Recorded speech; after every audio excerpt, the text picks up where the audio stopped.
Hello students, let us start the next chapter of data structure portion, that is arrays. मैंने आपको already बताया था कि data structure two types का होता है. One is linear data structure and another one is non linear data structure.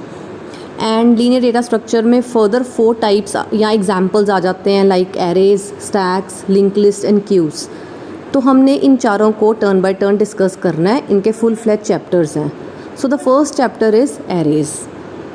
So let us start. Now what is an array? Array होता क्या है? जैसे ऑलरेडी आपने अपने जूनियर क्लासेस में पढ़ा होगा इन सी लैंग्वेज, उसमें भी एरेज होते हैं. Array is a list of finite number of homogeneous data types. अब इस डेफिनेशन का क्या मतलब है? एरे एक कलेक्शन है, लिस्ट है. किसकी? Finite number of. Finite number मतलब गिनती के नंबर्स. फाइनाइट, अनलिमिटेड नहीं, इनफाइनाइट नहीं, फाइनाइट नंबर्स जिनको हम गिन सकते हैं. ऑफ होमोजीनियस डेटा टाइप्स, सारे एलिमेंट्स की एक जैसी डेटा टाइप है. होमोजीनियस का मतलब सेम. अभी मैं आपको एग्जांपल बताती हूँ, आपको क्लियर होगा. फॉर एग्जांपल सी में हम एरे डिक्लेयर करते हैं. कैसे डिक्लेयर करते हैं? वी राइट लाइक सपोज मैंने ए नाम का एरे डिक्लेयर करना है ऑफ साइज़ 5 और इंटीजर टाइप का एरे डिक्लेयर करना है. तो मैं क्या लिखूँगी? मैं लिखूँगी इंट, स्पेस डाल के लिखूँगी ए और स्क्वायर ब्रैकेट्स में लिखूँगी 5 और सेमीकोलन लगा दूँगी. इसी तरह हम सी में एरे डिक्लेयर करते हैं. तो इस स्टेटमेंट को नंबर 1 इसको डेक्लरेशन स्टेटमेंट कहते हैं. तो इस डेक्लरेशन स्टेटमेंट का मतलब क्या है? इस डेक्लरेशन स्टेटमेंट का मतलब है कि हमने ए नाम का एक एरे बनाया जिसकी लेंथ या साइज़ हमने 5 रखा. यानी ए एरे में 5 एलिमेंट्स स्टोर्ड होंगे, 5 डेटा स्टोर होगा, 5 number of data items stored होंगे. और ये एरे किस टाइप का है? इंटीजर का. यानी जितने एलिमेंट्स हैं A0, आपको पता है इंडेक्सिंग 0 से शुरू होती है. अगर हमने 5 साइज़ का एरे बनाया है तो वो 5 एलिमेंट्स के नाम क्या होंगे? उनके नाम होंगे A0, A1, A2, A3, A4. यही नाम होंगे 5 एलिमेंट्स के. और ये पांचों के पांचों एलिमेंट्स इंटीजर डेटा टाइप के हैं. सो अब देखो डेफिनेशन को समझो. Array is a list, collection है ऑफ फाइनाइट नंबर. फाइनाइट मतलब लिमिटेड. जैसे इसमें हमने 5 नंबर रखे हैं, या 10 साइज़ ले लो, या 100 साइज़ ले लो, या 200, मतलब एक साइज़ की लिमिट तो रखते हो ना. So finite number of homogeneous data types. Homogeneous means एक जैसे, सारे एलिमेंट्स एक ही डेटा टाइप के होंगे. अगर मैंने इंट A5 लिखा है, इट मीन्स जो 5 एलिमेंट्स मैंने डिक्लेयर किए हैं A0, A1, A2, A3, A4, ये पाँचों एलिमेंट्स इंट टाइप के होंगे. अगर मैंने लिखा फ्लोट A5, इट मीन्स ए के जो 5 एलिमेंट्स हैं A0 से A4 तक, ये सारे फ्लोट टाइप के होंगे. यानी एरे के सारे एलिमेंट्स हमेशा होमोजीनियस डेटा टाइप के होते हैं, एक जैसे ही डेटा टाइप के होते हैं. ये नहीं कि एरे का A0 जो है वो इंटीजर टाइप का है, या A1 फ्लोट टाइप का है, A2 करैक्टर टाइप का. नो, एरे के सारे एलिमेंट्स एक ही डेटा टाइप के हमेशा डिक्लेयर होंगे. ठीक है. सो इसीलिए लिखा हुआ है होमोजीनियस. होमो का मतलब सेम. ठीक है. सच दैट, अब एरे की कुछ प्रॉपर्टीज़ है. Number 1, elements of array have same name. सारे एलिमेंट्स का सेम नेम होगा. अब A0, A1, A2, A3, A4 सब एलिमेंट्स का नाम तो A है ना. ठीक है. And elements of array are referenced by index number in consecutive order starting from 0. हर एलिमेंट को एक इंडेक्स नंबर मिलता है 0 से स्टार्ट होके कंसेक्यूटिवली, मतलब गैप्स नहीं है. यानी पहला एलिमेंट होगा A0, दूसरा होगा A1, तीसरा होगा A2, then A3, then A4. इस तरह नहीं 0, 1, 4, 5, 6, नो, गैप्स नहीं होंगे. कंसेक्यूटिव ऑर्डर में उनको इंडेक्स नंबर्स मिलेंगे starting from 0. And the elements of array are stored in consecutive memory locations. Array के सारे एलिमेंट्स इकट्ठे स्टोर्ड होते हैं, एक ही मेमोरी लोकेशन में स्टोर्ड होते हैं, एक साथ स्टोर्ड होते हैं. जैसे कि A0 सपोज 1000 एड्रेस में स्टोर्ड है, और ए एरे आपको पता है इंट टाइप का हमने डिक्लेयर किया था, इंट A5. और इंटीजर का हर एलिमेंट 2 बाइट्स लेता है, ये भी हमें पता है. तो A0 भी 2 बाइट्स लेगा. अगर पहला एलिमेंट 1000 में स्टोर्ड है, यानी A0 1000 और 1001 2 एड्रेसेस में स्टोर होगा, 2 बाइट्स में. A1 जो है वो 1002 और 1003 में स्टोर्ड होगा. A2 जो है वो 1004 और 1005 में स्टोर्ड होगा. ऐसे. और सारे एलिमेंट्स एक साथ स्टोर्ड होते हैं. ये नहीं कि कुछ एलिमेंट्स मेमोरी में एक जगह स्टोर्ड है एरे के, कुछ एलिमेंट्स मेमोरी में दूसरी जगह स्टोर्ड है एरे के. No, all the elements are stored consecutively in memory. अब इसको आप एरे की लिमिटेशन भी मान सकते हो. सपोज मैंने ना 500 साइज़ का एरे डिक्लेयर करना है. मैंने लिखना है प्रोग्राम में इंट ए और साइज़ दिया 500। हर एलिमेंट को 2 बाइट्स चाहिए, तो 500 साइज़ के एरे को 500 इंटू 2 1000 बाइट्स इकट्ठे चाहिए एक साथ। तो मेरा 500 साइज़ का ए एरे तभी डिक्लेयर होगा अगर मेमोरी में एक साथ मुझे 1000 बाइट्स फ्री मिल रहे हैं। ठीक है, तो ये एरे की लिमिटेशन भी आप मान लो, कह सकते हो कि एरे को सारे एलिमेंट्स कंसेक्टिवली स्टोर करने पड़ते हैं। ठीक है, तो तभी एरे बनेगा अगर उतनी कंसेक्टिवली मेमोरी अवेलेबल होगी। आई hope it is clear. Now next is types of array. अब एरे दो तरह का होता है, एक 1 डायमेंशनल एरे होता है, एक मल्टी डायमेंशनल एरे होता है। 1 डायमेंशनल मीन्स जिसमें हर एलिमेंट 1 इंडेक्स नंबर से रेफ़र करते हैं। जैसे एग्जांपल देखो, इंट रोल नंबर 20। अब रोल नंबर 20 यानी रोल नंबर एक एरे बनाया जिसका साइज़ है 20, तो इसके एलिमेंट्स क्या होंगे? इस एरे के एलिमेंट्स होंगे roll number 0, roll number 1, roll number 2, सो अनटिल रोल नंबर 19, और सारे एलिमेंट्स इंटीजर टाइप के होंगे।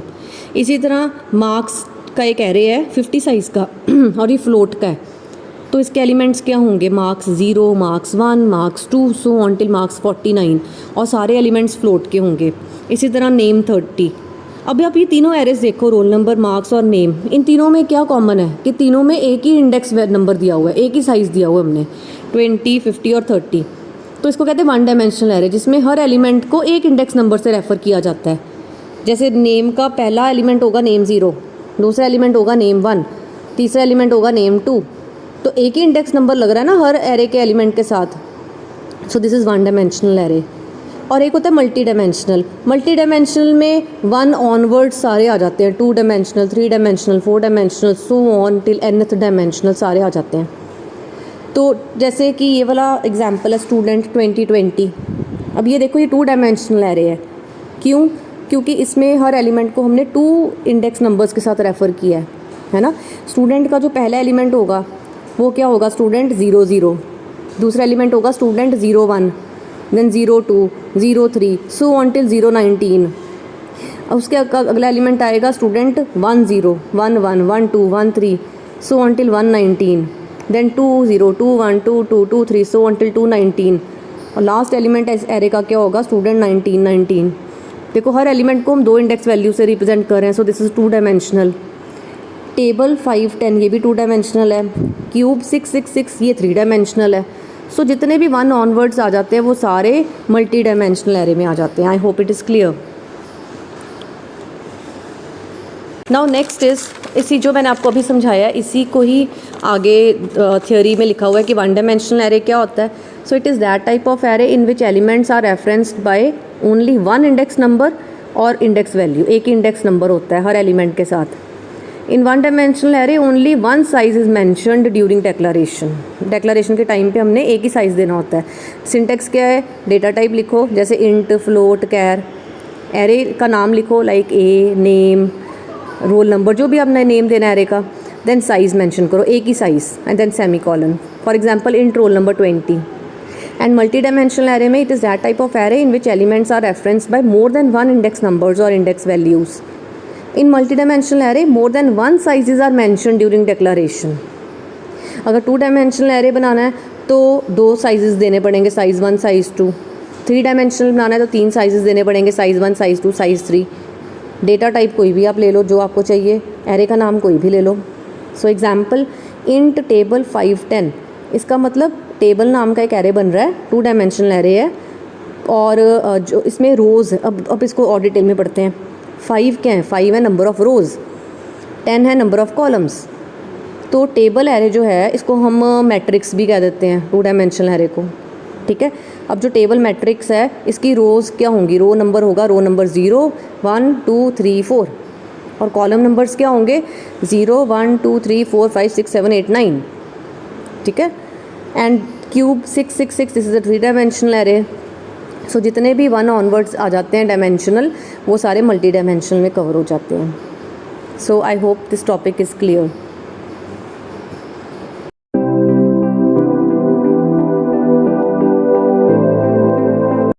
Now students, next topic is formula to find length of an array.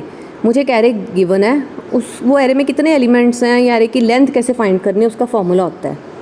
और उसका फॉर्मूला क्या होता है एरे की लेंथ फाइंड करने का, मैं एक एग्जांपल से समझाऊंगी। पहले फॉर्मूला देख लो। फॉर्मूला होता है U B minus L B plus one.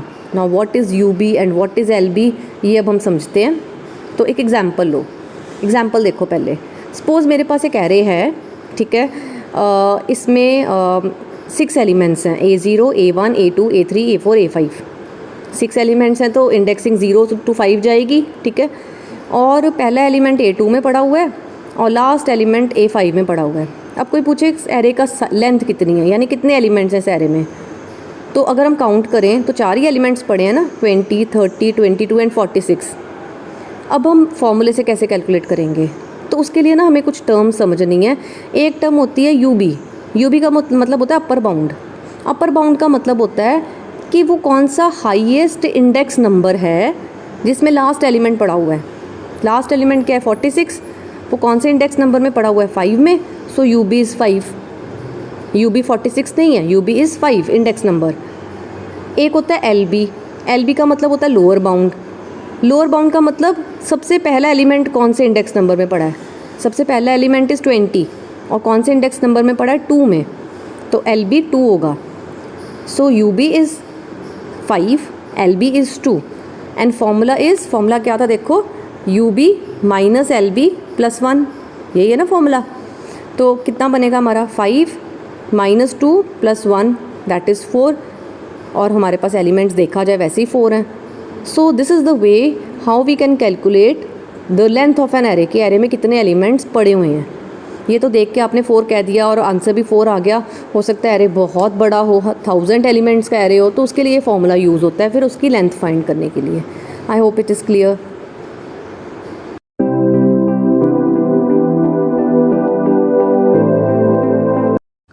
So the next topic of this chapter is representation of one dimensional array in memory. One dimensional array को हम मेमोरी में कैसे स्टोर करवा सकते हैं।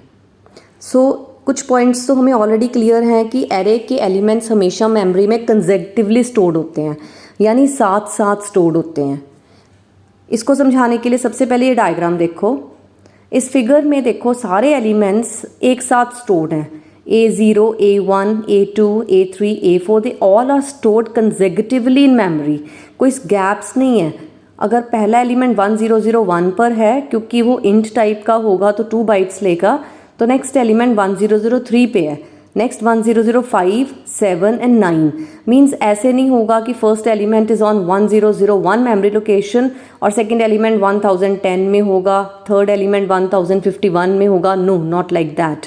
दे ऑल आर स्टोर्ड कंसेक्टिवली, साथ साथ stored होते हैं। फाइन।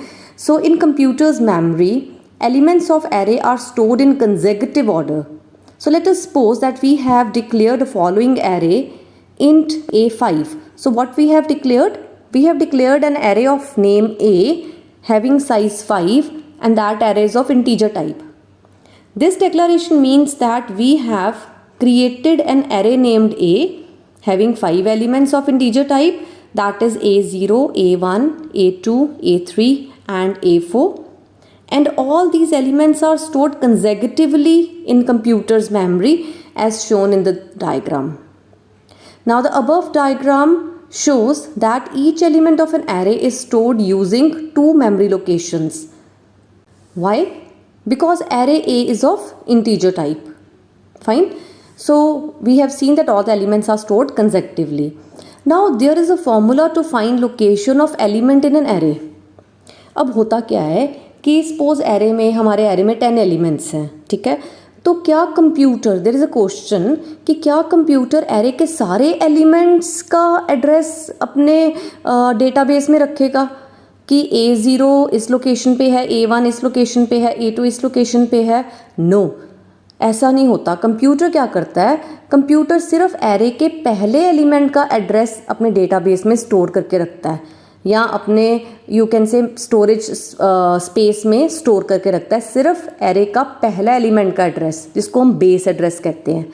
जैसे कि जो ऊपर वाली डायग्राम है, अगर उसकी बात करें तो कंप्यूटर को सिर्फ इतना पता है कि जो ए एरे है उसका पहला एलिमेंट 1001 लोकेशन में है, सेकेंड एलिमेंट कहाँ है, थर्ड कहाँ है, फोर्थ कहाँ है, ये कंप्यूटर को नहीं पता।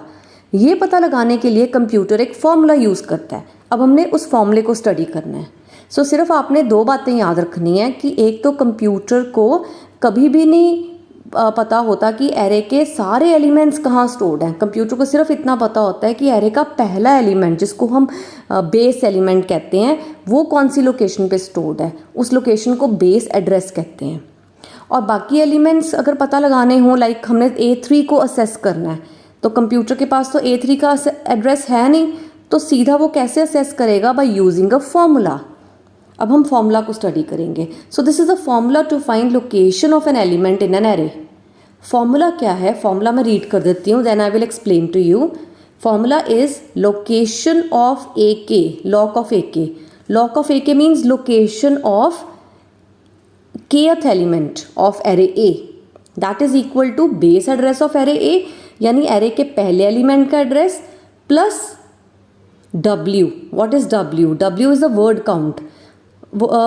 आप सिंपल वर्ड्स में समझें कि W ये होता है कि एक एलिमेंट कितने बाइट्स ले रहा है। अगर कैर की बात हो रही है तो W की वैल्यू 1 होगी, अगर इंट की बात हो रही है तो W की वैल्यू 2 होगी, अगर फ्लोट की बात हो रही है तो W की वैल्यू 4 होगी। सो W मीन्स कि एरे का हर एलिमेंट कितने बाइट्स ले रहा है। और ब्रैकेट में क्या है? K minus lower bound. K वो एलिमेंट, वो इंडेक्स नंबर जिसकी हम लोकेशन फाइंड कर रहे हैं, एंड लोअर बाउंड ऑलरेडी मैं आपको समझा चुकी हूँ। लोअर बाउंड होता है एरे का सबसे छोटा इंडेक्स नंबर जहाँ पर एलिमेंट पड़ा हुआ है। सो देखते हैं कि ये फॉर्मूला अब कैसे हेल्प करेगा हमें किसी भी एलिमेंट की लोकेशन फाइंड करने के लिए। सो ये पैरामीटर्स मैंने आपको ऑलरेडी एक्सप्लेन कर दिए हैं। सो एक एग्जांपल लेके इसको समझते हैं। सपोज कंप्यूटर ने ना A3 एलिमेंट की लोकेशन फाइंड करनी है, और सिर्फ कंप्यूटर को दो चीज़ें पता है, एक तो इसको फॉर्मूला पता है और एक उसको इतना पता है कि बेस एड्रेस इज़ 1001। सो फॉर्मूले में देखो कैसे वैल्यूज़ डाल के हम A3 की लोकेशन फाइंड करते हैं। So we have to find the location of A3 which is equal to base address of A plus W into K minus lower bound. Now what is the base address of A? It is 1001 plus word size is 2, क्योंकि हर element 2 bytes ले रहा है, इन type का है। What is K? K is 3 and what is lower bound? Lower bound of the array is 0 because पहला element A0 है। जब हम इसको सॉल्व करेंगे what we get? 1007 and see A3 element की लोकेशन वाकई ही 1007 है। क्लियर? एक और एग्जाम्पल से समझते हैं। Suppose we want to find the location of A1, so that is equal to base address of A. Base address हमेशा सेम रहेगा, दैट इज 1001। वर्ड काउंट हमेशा सेम रहेगा, दैट इज 2। लोअर बाउंड भी same रहेगा किसी array में, सिर्फ बदलेगा ऑलवेज K। तो K हमारा 1 है। जब इसको सॉल्व करेंगे इट कम्स टू बी 1003। और अगर आप देखें तो वैसे ही A1 1003 लोकेशन में स्टोर्ड है। तो ये तरीका होता है कंप्यूटर यूज़ करता है एरे के हर एलिमेंट को की लोकेशन को फाइंड करने के लिए। Fine. So let me read explanation. The elements of an array are always stored in consecutive memory locations. The computer does not need to keep track of all the elements of the array, but it only needs to remember the address of the first element of the array, that is the base address. Using this base address, computer can calculate address of any element using the following formula. And formula is log of AK equals to base of A plus W into K minus lower bound. Now the time required to calculate location of any element of an array is always same. क्या मतलब? हमने अभी देखा कि जब हमने A3 की location find की तब भी उतने स्टेप्स लगे जितने A1 की लोकेशन फाइंड करने में लगे। सपोज हमारे पास 100 साइज का एरे है, तो 99th एलिमेंट की लोकेशन फाइंड करने के लिए भी उतना ही टाइम लगेगा जितना टाइम 5th एलिमेंट की लोकेशन फाइंड करने के लिए लगेगा, क्योंकि स्टेप सेम है। सो इसका मतलब एरे में कोई एलिमेंट को सर्च करना इज़ टाइम इंडिपेंडेंट। जहाँ पर भी वो एलिमेंट पड़ा हो सेम टाइम ही लगेगा, क्योंकि सेम फॉर्मूला यूज़ होना है, सिर्फ K की वैल्यू डिफरेंट होनी है और सेम ही कैलकुलेशंस होनी है। So that is time taken to calculate address of first element of an array will always be same as the time taken to calculate the last element of an array. Hence we can say that assess time of each element of an array is same. In other words, element assessing in an array is time independent. So whether the element is present in the first locations or in the last locations, the time taken to assess that element will always be same. Fine, I hope it's clear.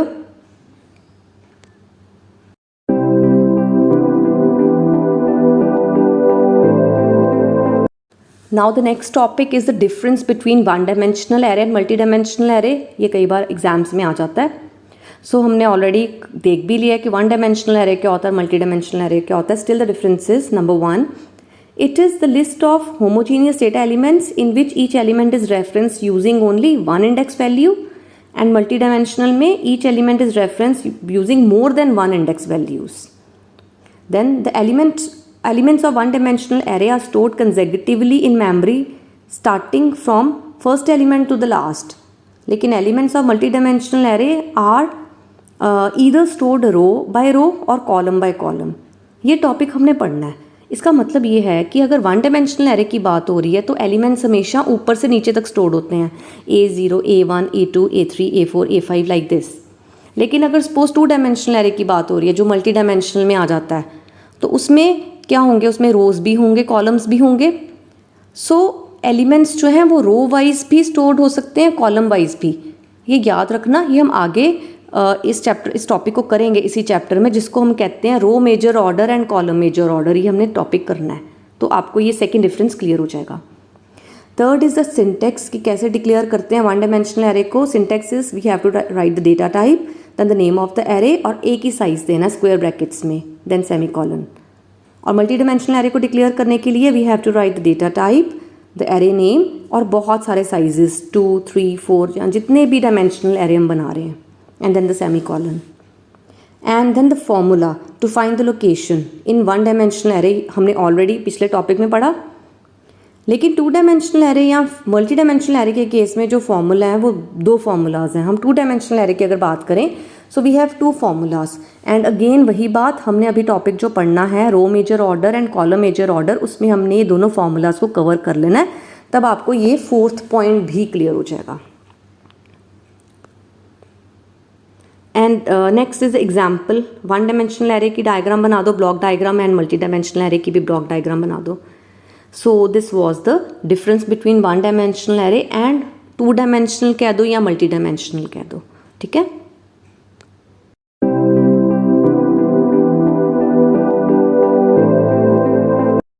Students, next है algorithms. इन algorithms के लिए मैंने सबके लिए अलग अलग video बनाई है। डिस्क्रिप्शन बॉक्स में मैं इन सब एल्गोरिथम की वीडियोस का लिंक दे दूंगी। कौन से एल्गोरिथम्स हम कवर करेंगे? Algorithm to traverse one dimensional array, to insert an element in an array, to delete an element from an array, to search element from one dimensional array, ठीक है। और search के case में हमने दो algorithms पढ़ने हैं, एक हमने लीनियर सर्च का पढ़ना है और एक हमने बाइनरी सर्च का कवर करना है, ठीक है।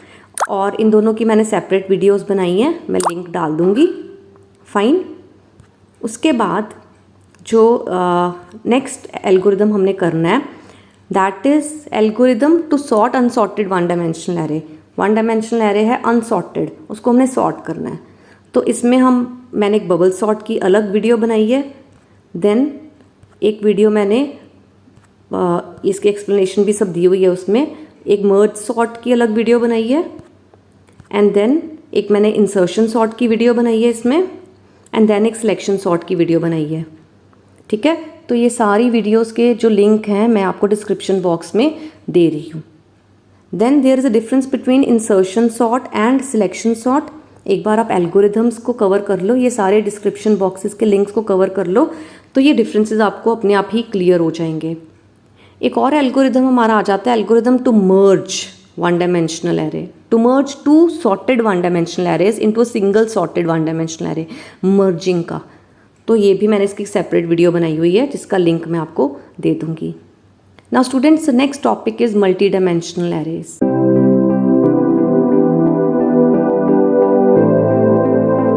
हमने अब तक जो पढ़ा, एल्गोरिथम्स पढ़े, थ्योरी पढ़ी, जो पढ़ा वो वन डायमेंशनल एरे का पढ़ा। Now the other part of the chapter is multi dimensional arrays. Multi dimensional arrays के हमारे पास हमारे सिलेबस में एल्गोरिथम्स नहीं है, जस्ट थ्योरी है। सो मल्टी डायमेंशनल एरे में सबसे पहले क्या क्या आ जाता है? टू डायमेंशनल भी आ जाता है, थ्री भी आ जाता है, सो अनटिल nth डायमेंशनल एरे भी आ जाता है। ऑलरेडी मैं आपको ये चीज़ें एक्सप्लेन कर चुकी हूँ।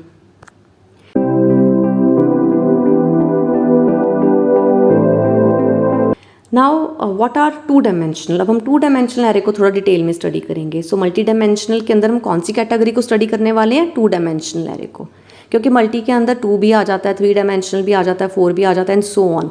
हम इसमें कौन सी कैटेगरी को स्टडी करने वाले हैं, two dimensional array. So a two-dimensional array is a collection of m by n elements such that each element is referenced by a pair of index values j and k।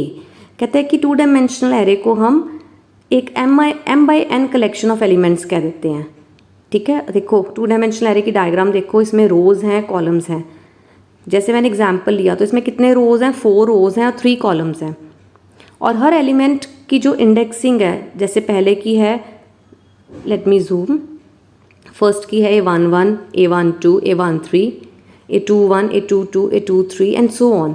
तो आप देखो कि हर element की index number जो है वो जो पहला जो ब्रैकेट है उसमें रो नंबर आता है, जो सेकंड स्क्वायर ब्रैकेट है उसमें कॉलम नंबर होता है। जैसे ये जो फर्स्ट एलिमेंट है A11, अगर आप देखो इसका रो नंबर क्या है, फर्स्ट रो है और फर्स्ट कॉलम है, इसलिए इसका इंडेक्स नंबर 11 है। सेकेंड एलिमेंट देखो, पहली रो का ही है लेकिन सेकेंड कॉलम का है, सो इसका इंडेक्स नंबर 12 है। सिमिलरली कोई रैंडमली एलिमेंट उठा लेते हैं लाइक A32, इसका 32 इंडेक्सिंग क्यों है, क्योंकि ये तीसरी रो के सेकंड कॉलम का एलिमेंट है। सो इसी तरह ऊपर जो थियोरी है उसमें यही लिखा हुआ है कि each element is reference by a pair of index values j and k, जहाँ पे j जो है वो 1 और m के बीच में होगा और k जो है 1 और n के बीच में होगा। अब ये m और n क्या है, m और n है dimensions, m means number of rows, n means number of columns। so number of rows are 4, number of columns are 3, तो j की वैल्यू हमेशा 1 से 4 तक जाएगी यानी m के बीच में रहेगी, और k की वैल्यू हमेशा 1 से 3 के बीच में रहेगी। आप इस एग्जाम्पल में देखो j की वैल्यू जो पहली इंडेक्स वैल्यू है वो 1 से 4 तक की है, 1 2 3 4 1 2 3 4 1 2 3 4, और जो सेकेंड वाली वैल्यू है वो 3 तक जा रही है मैक्सिमम। सो ये इस डेफिनेशन का मतलब है कि j की वैल्यू हमेशा 1 से m के बीच में, m हमारे एग्जाम्पल में 4 है, सो 1 से 4 के बीच में रहेगी, और k की वैल्यू हमेशा 1 till n, हमारे एग्जाम्पल में n है 3 के बीच में रहेगी। That is j lies between 1 and m and k lies between 1 and n, where m are the number of rows of array A and n are the number of columns. So the above array A is a two-dimensional array having 4 rows जिसको हम m कह देते हैं and 3 columns जिसको हम n कह देते हैं। So total elements of A array are 4 into 3, that is 12. I hope it is clear.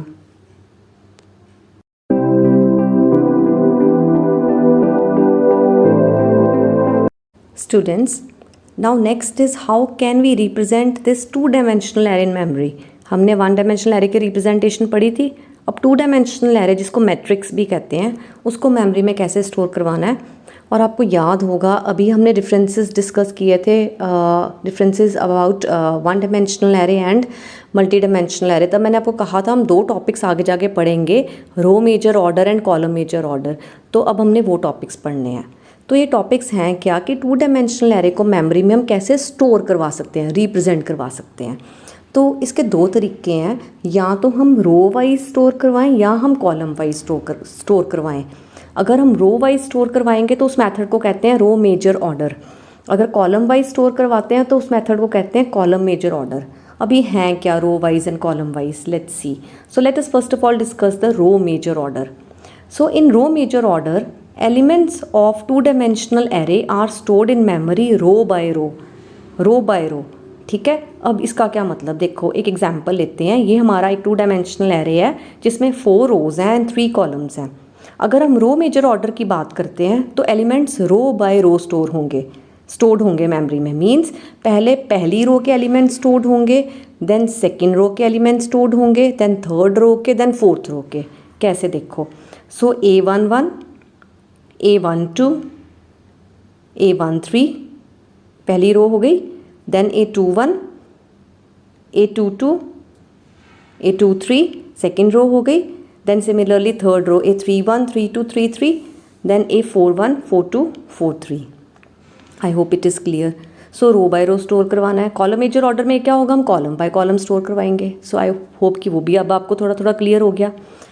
अब रो मेजर ऑर्डर में भी या कॉलम मेजर ऑर्डर हो, मीन्स यहाँ 2 डायमेंशनल एरे की बात हो चाहे 1 डायमेंशनल एरे की बात हो, एक कंसेप्ट था कि कंप्यूटर हमेशा पहले एलिमेंट का एड्रेस ही अपने स्टोरेज स्पेस में स्टोर करता है, जिसको बेस एड्रेस कहते हैं।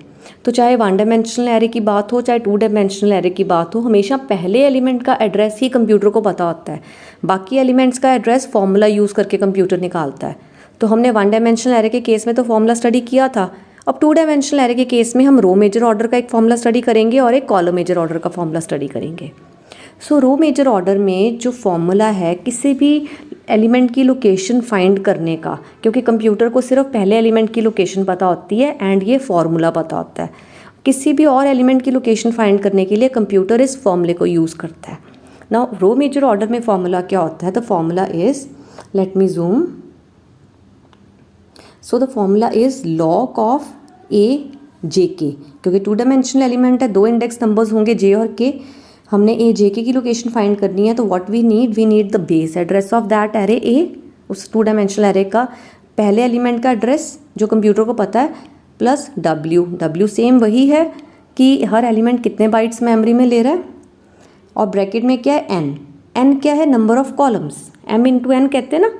सो एन क्या है? नंबर ऑफ कॉलम्स, जैसे हमारे एग्जाम्पल में 3 कॉलम्स हैं, इंटू j-1, जे हमने इंडेक्स नंबर दिया है जिसका हम लोकेशन फाइंड कर रहे हैं, प्लस k-1। ऐसे फॉर्मूला क्लियर नहीं होगा, एक एग्जाम्पल लेते हैं, ठीक है। ये मैंने सारे पैरामीटर्स इस फॉर्मूले के समझाए हैं। Let us take an example, first example, to find location of, let us suppose A32, third A32 की लोकेशन फाइंड करनी है, ठीक है। तो A32 की मेमोरी में क्या लोकेशन है अगर हम रो मेजर ऑर्डर के साथ स्टोर करते हैं? वैसे हम देखें अगर, तो A32 एलिमेंट देखो कहाँ पर है।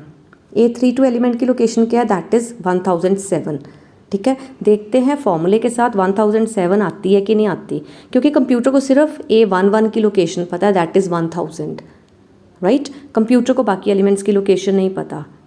इस एग्जाम्पल में हमने सपोज किया है कि ये सारे कैट टाइप के एलिमेंट्स हैं और 1 बाइट मेमोरी में ले रहे हैं, ये इन टाइप के नहीं है, हमने कैट टाइप के सपोज किए हैं, CHAR कैरेक्टर टाइप के, ठीक है। इसलिए हर एलिमेंट एक मेमोरी लोकेशन में यहाँ स्टोर्ड है। कंप्यूटर को सिर्फ इतना पता है कि A11 जो है वो 1000 में स्टोर्ड है। अब हमने फाइंड करना है रो मेजर ऑर्डर का फॉर्मूला यूज़ करके कि A32 की लोकेशन क्या है।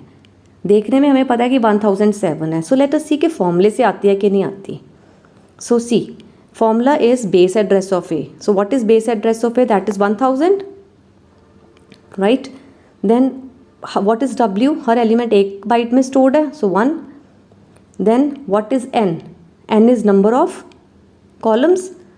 नंबर ऑफ कॉलम्स कितने हैं हमारे एग्जाम्पल में? 1 2 3 कॉलम्स।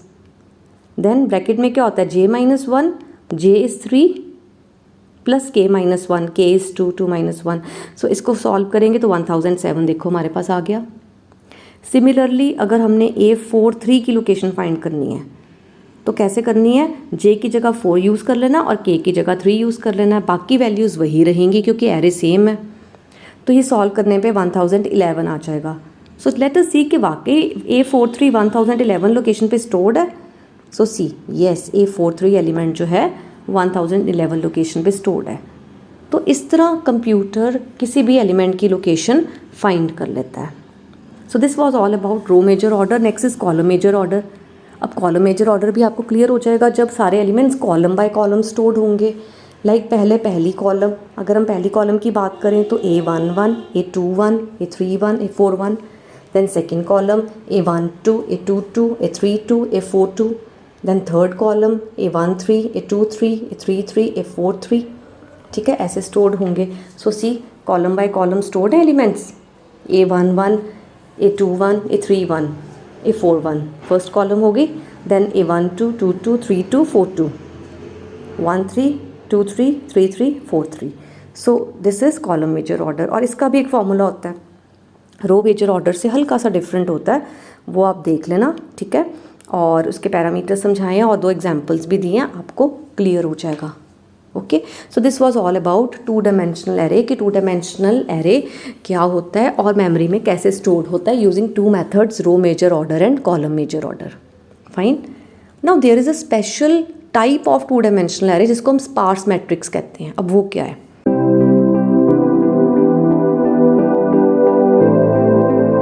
स्पार्स मैट्रिक्स एक 2 डायमेंशनल एरे है या मैट्रिक्स है, एक स्पेशल टाइप की है। ये स्पेशल क्यों है? ये स्पेशल इसीलिए है क्योंकि स्पार्स मैट्रिक्स में बहुत ज़्यादा ज़ीरोज़ होते हैं। एक वो मैट्रिक्स जिसमें नॉन ज़ीरो एलिमेंट्स कम हैं और ज़ीरो एलिमेंट्स ज़्यादा हैं, उसे स्पार्स मैट्रिक्स कहते हैं। पहले तो स्पार्स मैट्रिक्स की डेफिनेशन क्लियर होगी।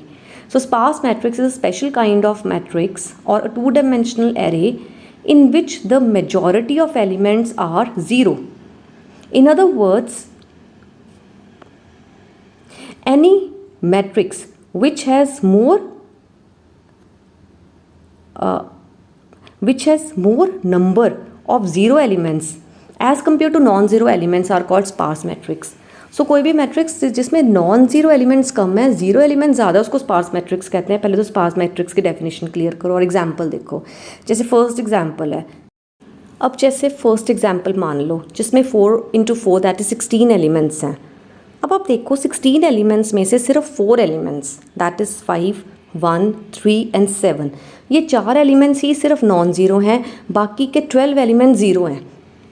तो क्यों हम ज़ीरो एलिमेंट्स को मेमोरी में सेव करके मेमोरी स्पेस को हम वेस्ट करें? कहने का मतलब 4 × 4 दैट इज़ 16। अगर हर एलिमेंट 2 बाइट्स ले रहा है तो 16 × 2 दैट इज़ 32 बाइट्स इस एरे को स्टोर करने में लगे, 2 डायमेंशनल एरे या मैट्रिक्स को स्टोर करने में लगे 32 बाइट्स। लेकिन अगर हम सिर्फ ये जो 4 नॉन ज़ीरो एलिमेंट्स हैं इनको एरे में इनको मेमोरी में स्टोर करें तो 4 × 2 8 बाइट्स में ही हमारा काम हो जाएगा। बाकी के हम एज्यूम कर लेंगे कि जो हमने स्टोर नहीं करवाए वो ज़ीरो ही हैं। आई होप थोड़ा सा आपको क्लियर होगा कि स्पेशल ये स्पार्स मैट्रिक्स एक स्पेशल केस क्यों है। सो इसको और अच्छे से स्टडी करेंगे। So we need sparse matrix so as to save memory space. Using sparse matrix we can store only non-zero elements and hence can save memory space.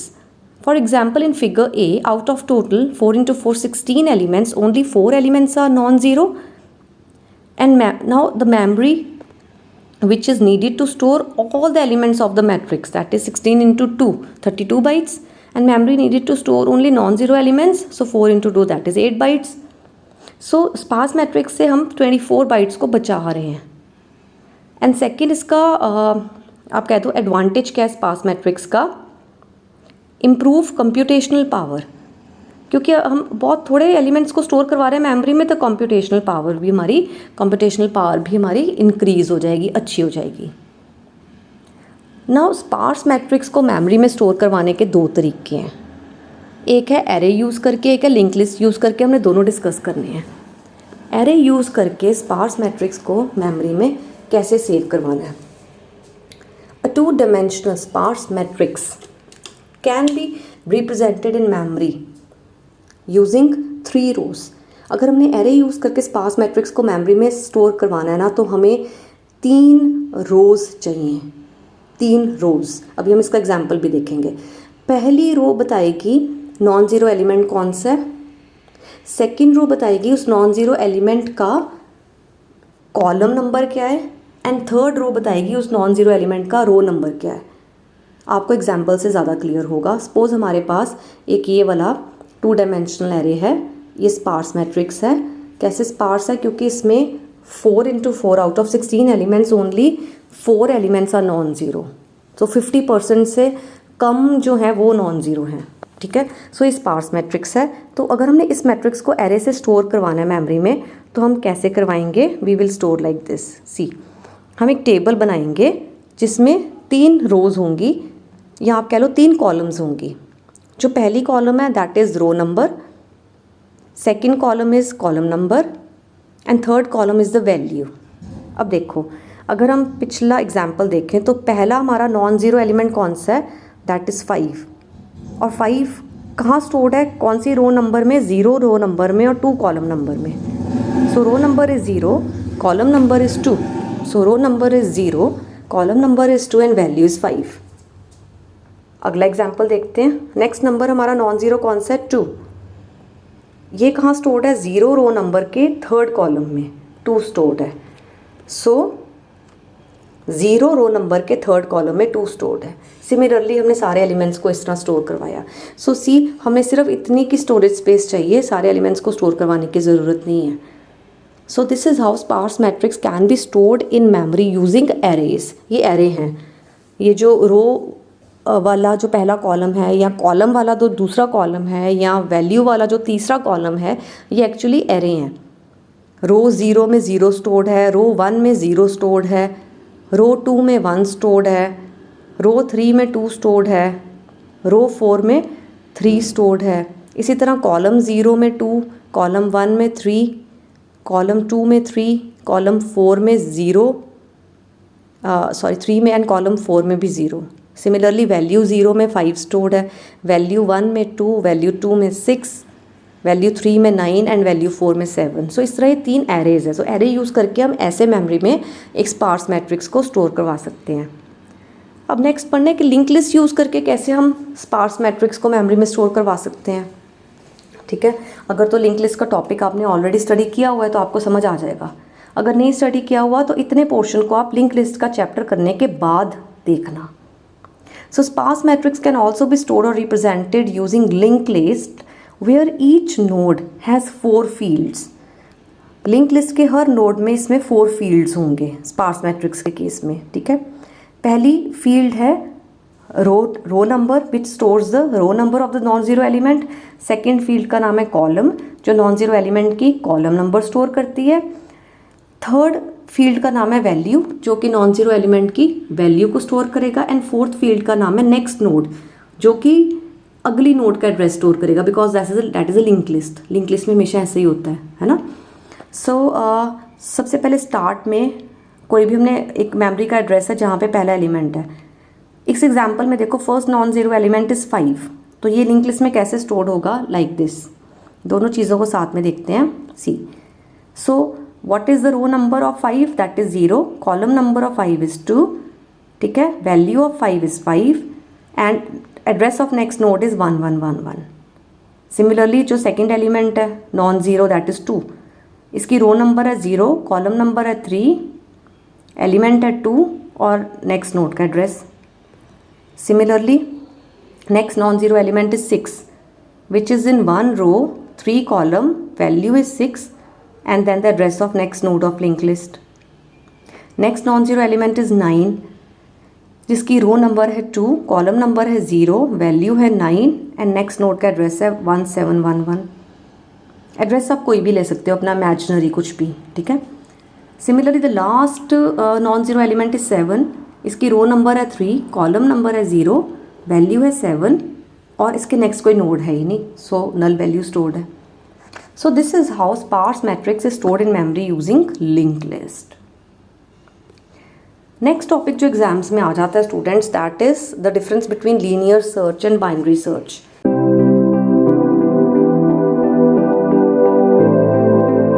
Linear search और binary search के जब आप algorithms कर लोगे, उनकी theory पढ़ लोगे, उनके एग्जाम्पल्स को सॉल्व कर लोगे, तब आपको ये डिफरेंसेस बहुत ईजिली क्लियर हो जाएंगे और एग्जाम में बहुत बार आए हुए हैं। So these are the differences between linear search and binary search. So students, this is all about the chapter arrays. Thank you.